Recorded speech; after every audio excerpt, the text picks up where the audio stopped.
So, hi everyone, and welcome back to another fantastic podcast episode. This is Caroline here from itstimefforme.ie, and I'm beyond excited to have an amazing guest this evening with me, Denise Duffield-Thomas, all the way from Australia. Denise Duffield-Thomas is the money mindset mentor for the new wave of online female entrepreneurs. Her best-selling books, Lucky Bitch and Get Rich Lucky Bitch, give a fresh and funny roadmap to create an outrageously successful life and business. Denise helps women release their fear of money, set premium prices for their services, and take back control of their finance. She is an award-winning speaker, author, and entrepreneur who helps women transform their economy class money mindset into a first-class life. You can find all her details at luckybitch.com, and at the end of the podcast, I'll be listing all of her details again and her great courses and books. So welcome, Denise. Thank you so much for joining me today. Well, thank you. Thank you for staying up so late so we could connect from opposite ends of the world. No problem. So for those of you listening, it's 3 a.m. in Ireland and 12 p.m. in Newcastle, Australia, and I've stayed up to watch lots of Netflix before doing this interview. But I have to say, I'm so excited to interview you that my energy didn't dwindle at all, which was wonderful. That's good. Yeah. So we'll just delve in if that's okay. And I'm really looking forward to asking you lots of questions around money blocks, limiting beliefs around money, and how us women can clear these so we can live more successful and abundant lives. And if you don't mind, Denise, we'll start off with yourself. Would you be able to give us a brief introduction to your old money mindset that you may have had and money blocks that would have occurred for you versus your new money mindset at this present time, and how you overcame those money blocks that you may have experienced to become the successful entrepreneur that you are now? Well, I didn't grow up with a lot of money, and I didn't really realize it for a long time that we didn't have a lot of money. So what I found now as an adult and working with lots of women is that the amount of money that you actually grew up with doesn't count as much as you think towards having money blocks. Because if that were true, then only people who grew up poor would have money blocks, and people who grew up with money wouldn't have any, and they'd have a perfect relationship with money. And that is absolutely not true at all.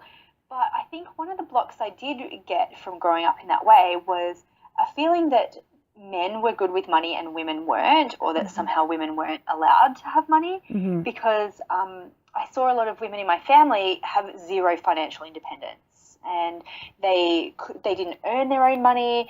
They were often staying in relationships because they didn't have enough money to leave, or they didn't have enough money to be independent or break free from situations that they didn't like.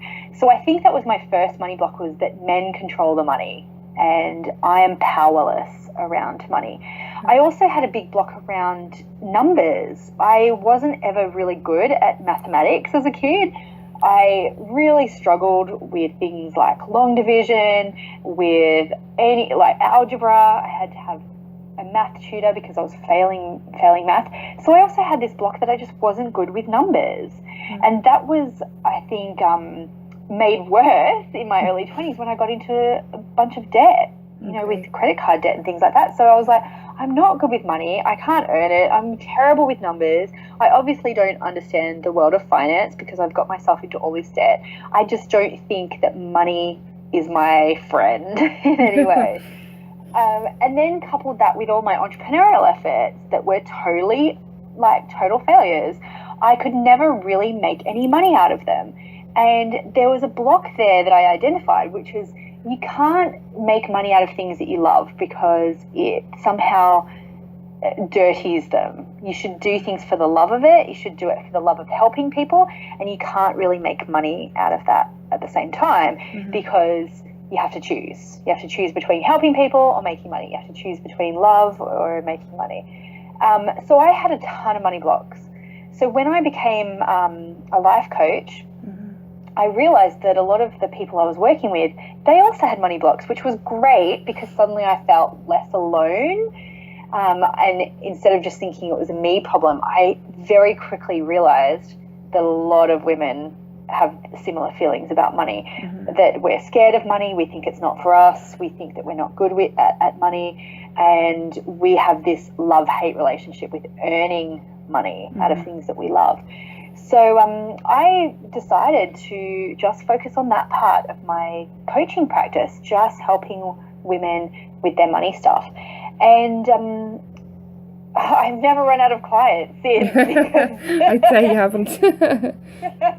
Because I find that, anyone, it doesn't matter at what level of business they're at, they've got some form of blocks around money. And it doesn't matter how they grew up around money, they still have blocks around money. And guess what? I still have blocks around money. Wow. Every time I get to a new level in life and business, I discover new stories about myself that I have to clear and get through. So it's such a fun area to be in because it's always shifting and changing. There's always something new to learn about money. Absolutely. And what I love that you said there, and I found really interesting, was it doesn't really matter how you grow up. Like, I would have thought that, and this is probably a limiting belief of mine, that would give you this foundation for how you approach things. But like you say, people who have grown up with absolutely nothing go on to succeed really great things as well.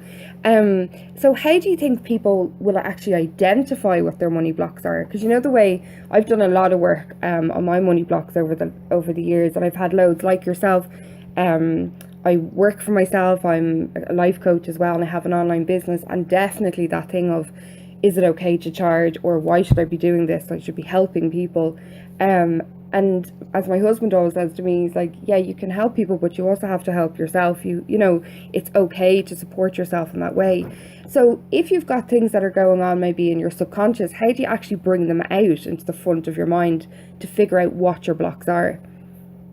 Well, the good news is that if you're actually like in the arena, as Brene Brown says, and you're moving forward, your blocks are going to find you very, very quickly. Yeah. They're not going to stay hidden for long. People who often then say to me, I don't think I've got money blocks. I'm like, okay, go launch a product, like write a book, do something that puts you out of your comfort zone, because your blocks are going to find you like front and center. So the thing though that's really interesting about women is that we see blocks as almost a sign from the universe that we're not meant to be successful, instead of seeing them as a very normal, inevitable part of being in business that everyone has.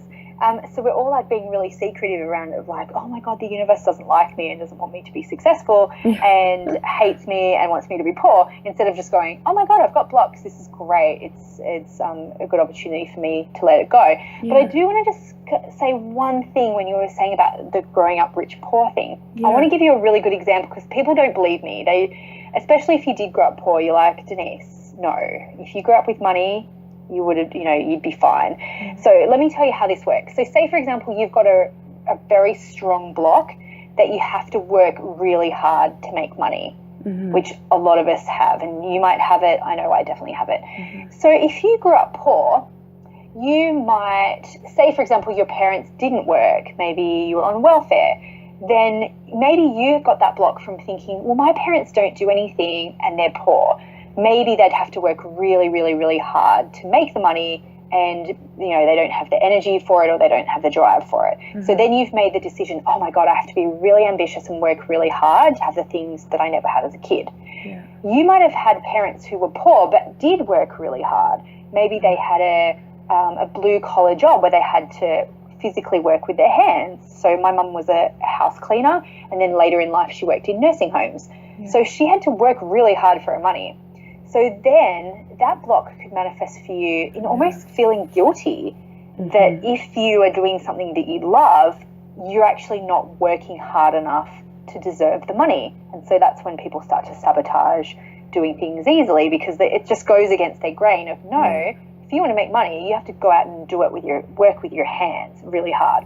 So that makes sense, right? But say you grew up in just a normal middle-class family, but you had a family motto of something like, you don't get something for nothing, or money doesn't grow on trees. Yeah. You could have the same block as someone who grew up poor. And then let's go to the other extreme.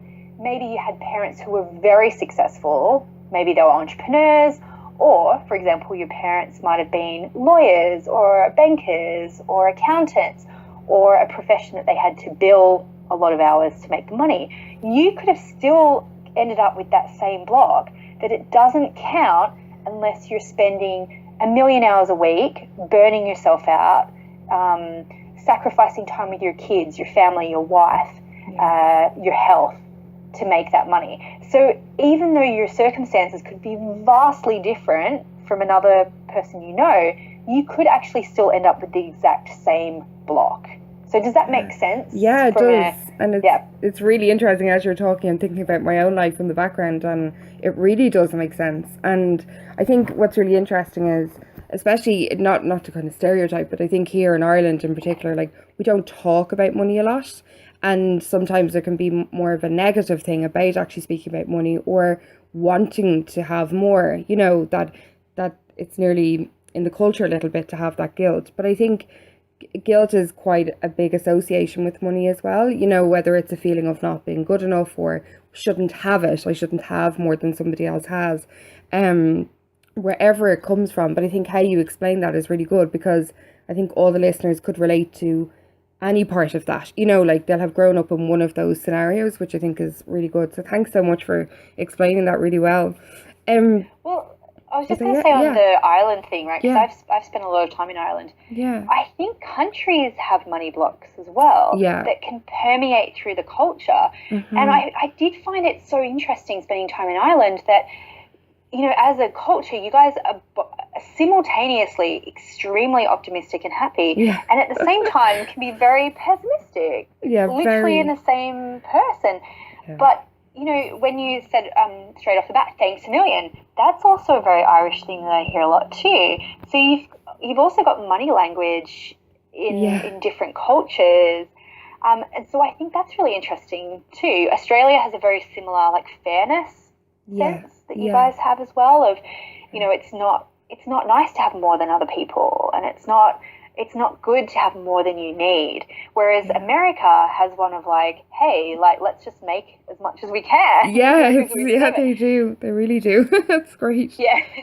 And I think it's on that topic, like say, for example, here in Ireland, in the last number of years, we went through a really, really bad recession, and loads of people would have lost their jobs, and we've a really bad homelessness crisis at the moment, and ordinary people getting their houses repossessed. So we're experiencing it, people are experiencing it, and you're hearing about it all the time. How do you stay positive because I have a tendency not to watch the news a lot, because I don't like to get brought into that, because to me, when I connect more to my higher self, I know that money is just a tool, you know, for doing great things and for helping others and for having a good life. But when you're living in, I suppose, that bubble and the reality of where we're living, how do you keep, not change your consciousness, but change your focus and come back to that energy of abundance when it is surrounding you? Maybe not just because of the country you're living in, but because of your family or your friends, those surrounding you, if they have negative attitudes to money. Yeah, well, one of the biggest things that you have to do is to shield yourself from the opinions of others. Yeah. Because you've got enough money blocks, I've got enough money blocks. We really don't need to take on everyone else's as well. We've got to deal with our own. I did notice a lot when the housing crisis started in Ireland, there was almost a little bit of like schadenfreude around some wealthy people losing their houses. Mm-hmm. And I noticed it when a friend of mine started writing a lot about her circumstances, about how she borrowed so much money, she built this big, beautiful house, and then suddenly it was worth half of what it was, what it was worth. Mm-hmm. And I remember reading some of the comments, and people were very shaming, like, well, who needs a house that big? And you should have known, like, you silly bitch kind of thing. It was really horrible. So I think if you take that on from even seeing other people, it's going to feel really unsafe for you to make more money because you'll see it. You'll see the mob mentality come up. You'll get sucked into other people's opinions about the economy or whatever. Yeah. And that's not to say those things aren't real, because obviously, you were saying homelessness crisis is real, but you can't change anything by going down into that negative spiral. You have to just decide that you are the exception to the rule of, oh, the economy's bad or whatever. And you have to shield yourself from that, so not to be in denial, but so you can do something different and you can be part of the solution. Because no one's going to be having another person go bankrupt in Ireland. The country is not going to benefit from that, Yeah, exactly. Exactly. the country is always, like any economy, is always saved by entrepreneurs. And it's always saved by entrepreneurs pivoting and doing something different and revitalizing economies. And that's got to come from, I guess, sometimes the cockeyed optimists. It's got to come from people who ignore what could happen and decide to do something different, which can be difficult. It means you just have to really keep your eye on where you're going. Absolutely. Like, I set up my business in the midst of a recession here, and when I started my business, I actually started off being really, really busy in the middle of a recession. And I think I had been made redundant myself, so I had experienced it. It wasn't that I was just living in a bubble where I hadn't experienced anything. But I think, like you say, particularly for me at that time, I really loved what I was doing and I just really wanted to make it work. What was going on outside of that wasn't really coming into my mind.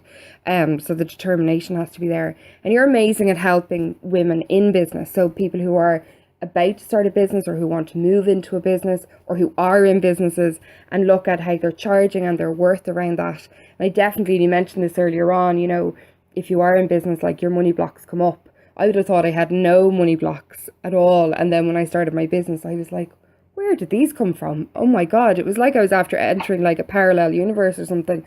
They were so prominent and I thought it was just me, I'm the only one experiencing this, or there's something wrong with me that I can't make my head work a little bit better.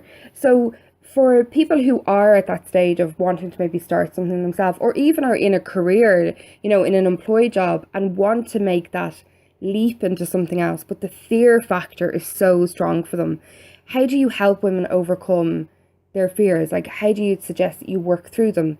Yes, I would agree, you just kind of sometimes have to take action on them, but just say you're a little bit paralyzed by the fear. How would you move through it? Well, the first thing you have to do is to acknowledge to yourself that it's okay. Yeah. Being in business is freaking terrifying some days. It's really scary to have to deal with all that stuff yourself. So if you think about it, when you're in a business working for someone else, you don't have to set prices because they're usually dictated to you. You maybe have to have a salary discussion once a year, and most women are terrible at that anyway. You don't have to deal, in most big companies, you don't have to deal with default clients. There's a bookkeeping department to do it. You really don't have to deal with money very much at all when you're working for someone else. Then suddenly you work for yourself. You have to set your own prices. Even worse, you have to ask for the sale. You have to deal with people wanting to negotiate with you. And then if they default payments, you have to have a conversation about that. And you have to have a lot of awkward, scary money conversations when you work for yourself. You have to do your own taxes. You have to, deal with all that stuff. There is very little wonder that it's scary because it's all new stuff. For women in particular, it bumps up a lot of feelings for us about being nice, being cooperative, being caring for other people, being polite, being accommodating. So when it starts to bump up against things like that, we go, oh my God, it's not nice to say no to a client around boundaries or money. If someone asks you for a discount, it feels really shitty to say no because it bumps up against that feeling of oh, I have to be nice, I have to be good. So we've got a lot of social conditioning as women that we need to undo.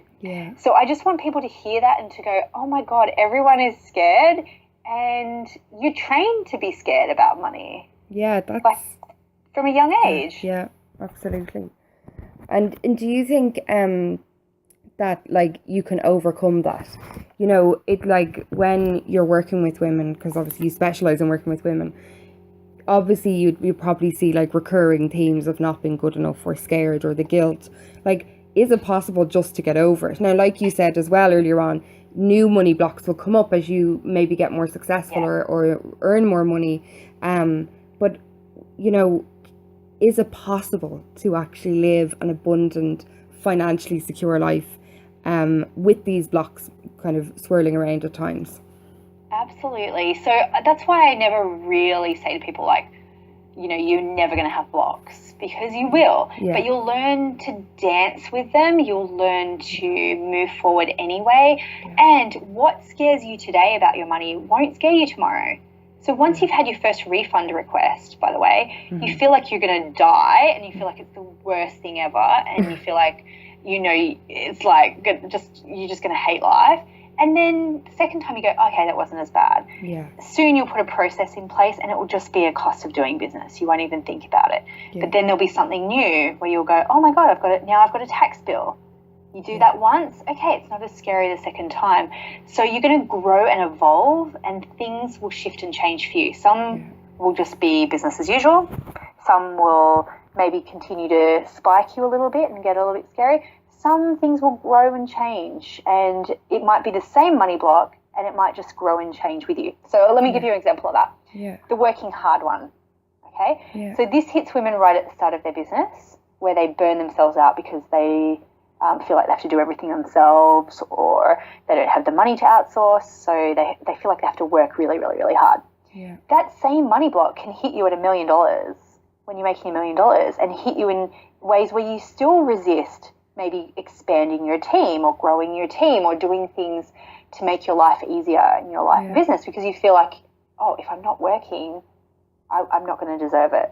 Yeah. So I think your blocks just shift and grow, but as long as you're moving forward and you're dealing with it and you're working with tools to deal with your money blocks, you absolutely can create whatever level of abundance you like, as long as you know that it's an ongoing thing, and that's nothing to be ashamed of, nothing to be scared of, and it's not a reason, like it's not a sign from the universe that you're not meant to be successful. Yeah, and I thought that was great. It's not a sign. Just because you have blocks doesn't mean it's a sign.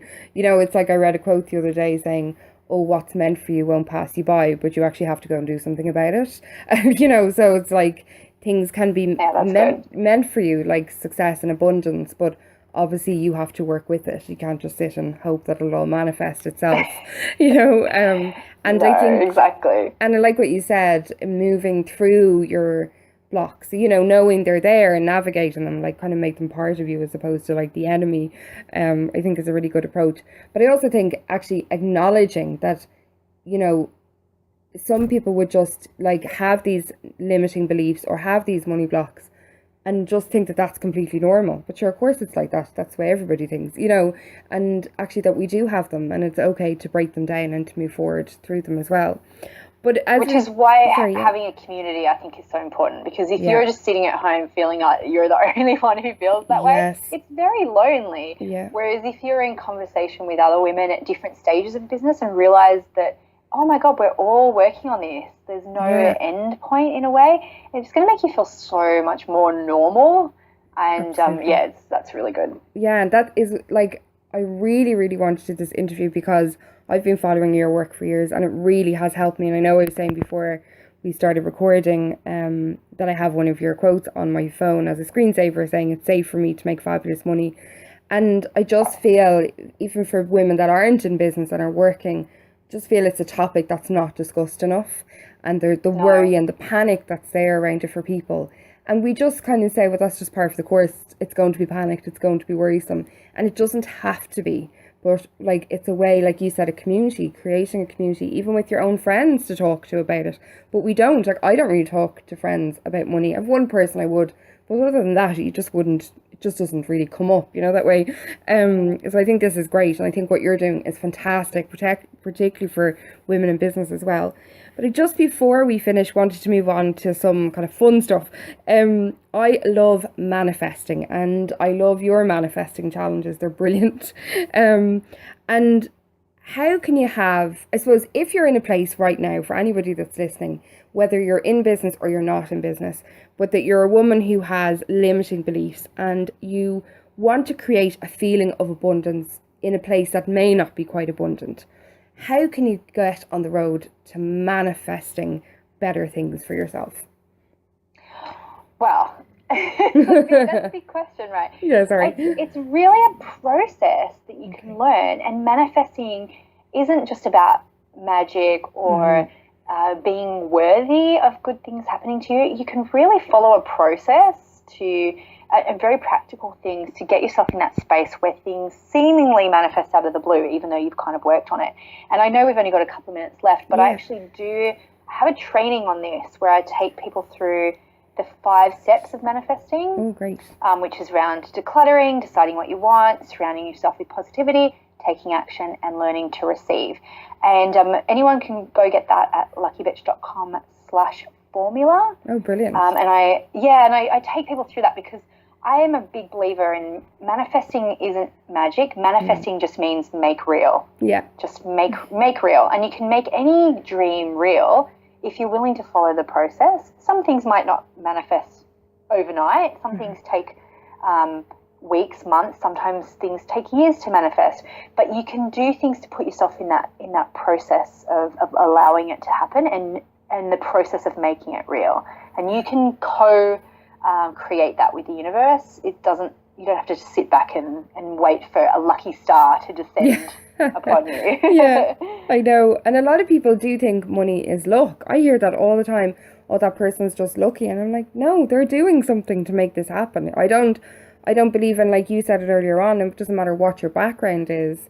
Like, every single person coming from different backgrounds can have success or abundance or lack of abundance. So I think that's a really good thing to finish on, which is it's not just luck, and manifesting isn't magic. It's just making real. I love that. That's fantastic quote to end on. Yeah. So thank you so much, Denise, for joining me today. I'll be putting all of your details as well as that manifesting formula attached to this podcast for everybody, and you can reach Denise again at www.luckybitch.com. Thanks so much, Denise, for joining me today. Thanks, Caroline. Thanks everyone for listening. Okay, thanks.